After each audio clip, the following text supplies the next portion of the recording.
In Sri Lanka today, a gas cylinder costs 4,200 rupees. 1 kg rice costs 220 rupees. Coconut oil is at 850 rupees a litre. Milk powder is worth 1900 a kg. Bread packet costs 150 rupees. I'm talking in Sri Lankan rupee. The prices of onions, potatoes, rice and even dried chilies are up anywhere between 60 to 80%. This is a lot. And this is what an average Sri Lankan is paying for essentials today. So what happened? Why are the prices soaring? Why is inflation in Sri Lanka at the highest level since 2015 at a whopping 17.5%? Let's find out. The answer is a combination of historically weak government finances, badly timed tax cuts and COVID-19 pandemic which hit the country's tourism industry and foreign remittances, having wreaked havoc on Sri Lanka's economy.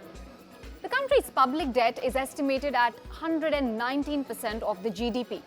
Sri Lanka borrowed heavily from foreign markets, international sovereign bonds, Asian Development Bank, Japan, China, India, and right now it is in a difficult spot. Since the 2004 tsunami and after the 3-decade-long civil war ended in 2009, Sri Lanka focused on rebuilding the nation's infrastructure and relied heavily on government financing and public expenditure. The private investment was always limited, which meant share of taxes to GDP was low. The country also didn't diversify and limited its exports and forex earnings to tea, tourism and garments. Adding to the chaos, the country faced a constitutional crisis in 2018 and a political upheaval. The new government in 2019, as part of its poll promise, reduced the VAT from 15% to 8%, leading to a revenue loss of more than 2% of GDP. The Easter Sunday bombings and COVID pandemic further broke the economy as tourism contributes 10% to the country's GDP. The last strike was the push towards organic farming, partly because fertilizer imports were expensive. This led to food shortage and inflation and impacted Sri Lanka's biggest export commodity, tea. The government has now revoked the ban and offered compensation to rice farmers. As of today, inflation is rising. Forex reserves are falling short. The country is running out of fuel and there are long queues at banks. Food shortage has forced people to flee. Refugees have started arriving in Tamil Nadu. The IMF is worried about Sri Lanka due to mismanagement of public finance and debt situation. Tourism won't see a rebound soon as inflation has made Sri Lanka an unattractive destination. Several countries have issued advisory against travelling to Sri Lanka.